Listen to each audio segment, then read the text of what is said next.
Quenton Baker has an MFA in poetry from the University of Southern Maine and a creative writing BA from Seattle University, hometown university, Seattle. His work has appeared or is forthcoming from journals such as The New Guard, Vinyl, Cabildo Quarterly, an anthology such as Measure for Measure, an anthology of poetic meters, and It Was Written, poetry inspired by hip hop.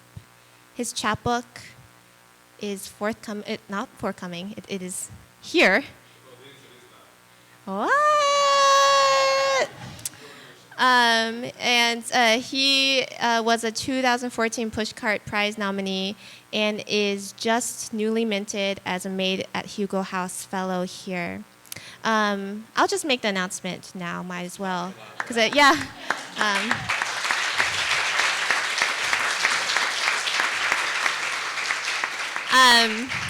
I'll just make the announcement about books because yours is newly minted. I think it is here. It is here. So we have Heaven in the panel. You can raise your hands.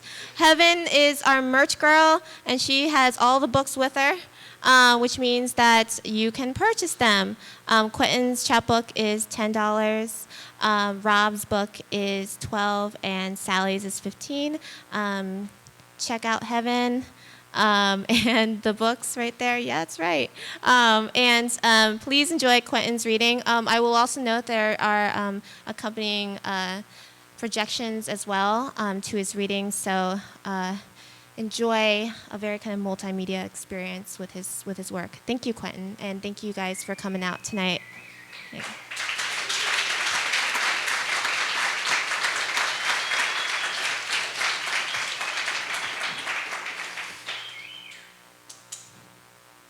What a nice introduction.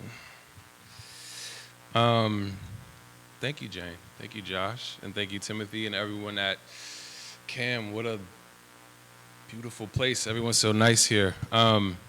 This is little for little people. There you go.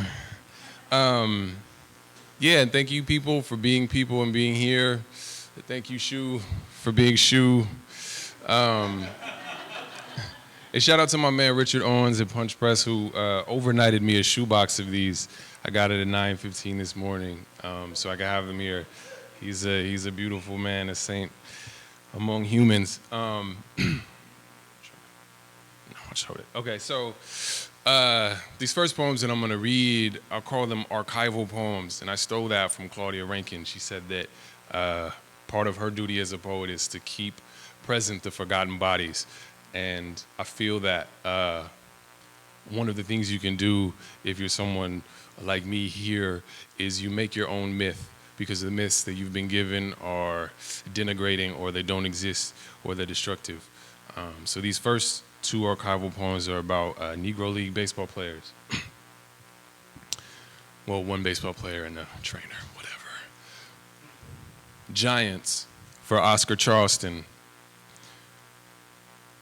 9 giants in a brand new Buick, screaming down a dirt road toward Shreveport. The sun's punched out for another hemisphere, leaving the southern dusk to settle on these 9 giants in pressed suits, flying toward a doubleheader, double payday. And that boy Oscar, ball game on his mind, doesn't see the knoll in the dark. He hits it. Detroit Steel and Pittsburgh's boys flip. No time to yell, no time to think. Wrong side of the tires run under the purple sky. Canvas top punched through by falling bats and spikes. A fat crash, and these 9 giants all pour like gravy into the ditch. The Buick's engine still running. Nothing else makes a sound. Sure as shit them boys are dead. But like God himself broke breath in their chests, all 9 come strolling out from the wreck looking brand new, cool as they had to be. Not a scratch, not a gash, not a whisper of dirt, only a piece of the wood wheel in Oscar's hands. Jagged, like he just cracked a broken bat single past the shortstop. And this is Yellow Juice. It's for the trainer of the Kansas City Monarchs. He resurrected Satchel Paige's right arm, for those of you familiar with Satchel Paige. And he had a very interesting name. Yellow Juice for Jew Baby Floyd. Black as a mole's nest, skinny as a hungry ghost. In the solemn post-game clubhouse, Jew Baby works the shoulder on Satchel's dead right arm. Satch ain't got it no more, and he might never get it back. But Jew Baby don't say a stitch about that. He listens to the soreness, the language and the swelling. Goldenrod and ginger drip from his fingers as he kneads the secret yellow liniment into Satchel's yawning tendons. The muscles in that shoulder talk about Bismarck and Chattanooga, Santo Domingo and Mexico City, about millions of perfect pitches spun past bats every day for the past 20 years. Jew Baby hears the weariness in their jaded lilt, but as he knits spirit back, he hears less than yesterday, more than tomorrow. He finishes up, sends Satch on his way, the smell of cottonwood and rosemary trailing behind. Black as Alabama coal, skinny as the pick that digs it out, old Jew Baby slowly packs his yellow juice of steady resurrection. Almost to the door of the clubhouse, Satchel turns back, looking, half expecting Jew Baby to be gone, disappeared into the ether like a bona fide angel of God. And this next poem is for the youngest person ever executed by the United States of America in the modern era. George Stinney Jr. was 14 when he was executed in Alkaloo, South Carolina for the murder of two young white girls, a murder that it was physically incapable for him to have committed. His family was run out of town the day he was arrested. His parents saw him once after the trial, a deliberation that took 10 minutes to convict him. He was too small for the electric chair. He had to sit on books. He was 90 pounds, 5 feet tall. And the story goes that he was in a room, interrogation room with these detectives, and they traded him ice cream for his confession. So this is drip. It's a fine spring day. Not too hot, no rain, and 2 scoops of Alkaloo's finest sweet cream, just for you, little man. Take your time. Enjoy the fat chill of each lick and don't let nobody rush you. It don't matter if you finish before it starts to melt. Let the sugary expansion run an opal river down the dark bed of your arm. Let it fall tip, tip, tip to the stone floor, little man, like a milky deluge. And you, the little black god of sweet cream rain, blessing the valley beneath you.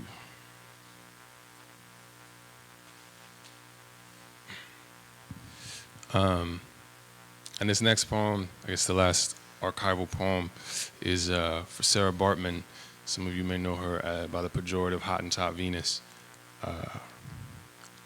It's no secret or surprise that black women throughout colonial and imperial history are at the intersection of a very specific gendered and racialized violence that is almost unlike anything that any other group of people has faced. And Sarah Bartman, we could call her the patron saint of the hypersexualized black female body. But what struck me about her was her ability to make choices in this restrictive environment. Museum of Man for Sarah Bartman. A dark theme keeps me here with you, Sarah, in this museum of man. I am your big-dicked son. I am your big-assed daughter. Public pool body, playground, metro transit body, shitty inheritance for rough white hands. Some days I'm tall as God's hairline, full of dark like good sex. Other days I'm tall like a hanged thief, brown as your buried child. There will never be a moon or season free from the heritage of your harvested skeleton. But you're more than dismemberment, aren't you? Men fucked you, wanted to lick the elongated labia of the missing link. Men fucked you, wanted to own freedom, wanted their wind to sit in the collar mark of a martyr. Continents away from tribe and Eastern Cape, you put own voice on public record. I'm content to make my money on the streets. I won't save you, Sarah, and I won't place a cup on the ridge of your ass. A dark theme keeps us here, midnight wed to imperial thoughts. May I sit with you? Will you tell me about your river, your love, the small ways we say no? And I never do this, but I wrote this poem yesterday. It's always bad. Like anytime somebody gets up and says, I just wrote this poem, you should just get up and leave, walk away. Everyone leave right now. But I was watching the dash cam footage of Sandra Bland's traffic stop, and I was like, I can't be up here and not say her name and say the name of Kendra Chapman and India Clark and the violence visited upon black women, as I was talking about. It's specific and it's unique, but it's also an opportunity for a rare brand of heroism, and that's what Sandra Bland shows in this dash cam video. She asserted her rights, she took up her space as a human being, and I love her for that, and I love her entry into the legacy of black woman heroism that begun with enslaved Africans arriving 400 years ago. And it's invisible, though, because if she hadn't died in that jail, no one would have seen that video and no one would given a fuck about her. And so you have to ask how many women are Sandra Bland but just didn't get seen, and the answer is way too many. So I wrote a series of haikus, because that's what you do.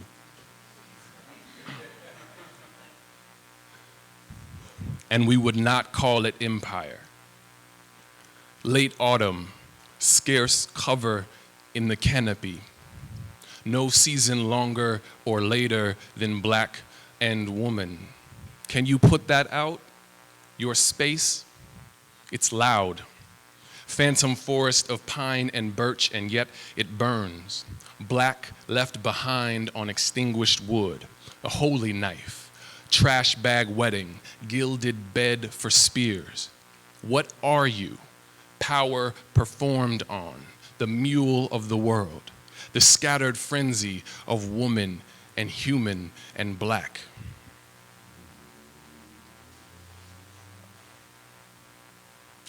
And the last poem that I read is the title poem. And Josh did a great job of explaining diglossic. I don't want to do that. I would say that our example that we have here obviously is standard English and then African American vernacular English. One is considered high, one is considered low, one is considered the purview of academics and intellectuals and white people, and one is considered the purview of the ignorant. So,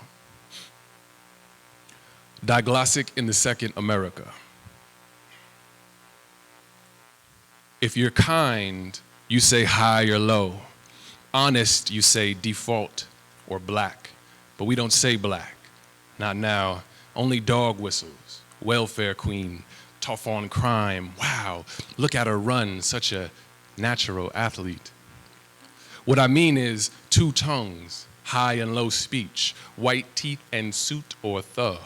But don't I have both? Little mulatto codebreaker, identity that jump cuts like a running back. Wait, am I even black? How black? On a scale of rapist to corner boy, how black? What if I rapped, played ball, and sold drugs, but did it with white people? Judge, how black? What I mean is two countries, binary, between which lies the dialectic of my body, mixed body, both holy and fucked like the lowest temple prostitute.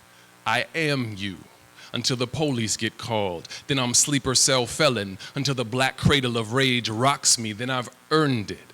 Let's be clear. It is the bullet. Breakneck or steady, it comes. I deserve it. How black is that? On a scale of home with family, the mandatory minimum. I love you. I'll kiss the ugly out your mouth, but will your lips cradle a permanent felon? What I mean is two Americas, one weight, shaped from fear made reasonable, justified. I love you like I am you, like I've broken in front of you and you willed it remote, exotic. What I mean is two Americas, binary, between which lies the dialectic of my body. What I mean is two Americas, binary, between which lies have defined my body. I am you, but my mother is white. How close to an oppressor do I sleep? Am I your enemy? Sister light as hell. 3 girls pulled knives at the bus stop cause she uppity. Wait, am I white? How white? On the scale of lacrosse, the flashbang toss on a no-knock warrant, how white? Do I love you or do I fuck you? Is it Gwendolyn or Coon? Am I extraordinary? Am I exempt? Am I Negro to your nigger? Can you trust me? Do I confuse your culture with poverty? What you mean is, am I your enemy? What you mean is two Americas, one weight. And do I carry? Do I know the safe black body is myth? Will I let you be human or will I force your trauma? Do I love you or do I sell you out? What I mean is, I get you and you. 2 tongues and each one makes sounds like danger. Am I oppositional enough? Am I too oppositional? Do I understand black shit? Do I only ever talk about black shit? What I mean is 2 Americas. One carries and one wonders what's so heavy and is fascinated by the weight and the grace. What I mean is we are lied to. We are binary, are stuck, are 2 Americas, vulgar, alongside all these bodies, their hunchbacked silhouette. Thank you.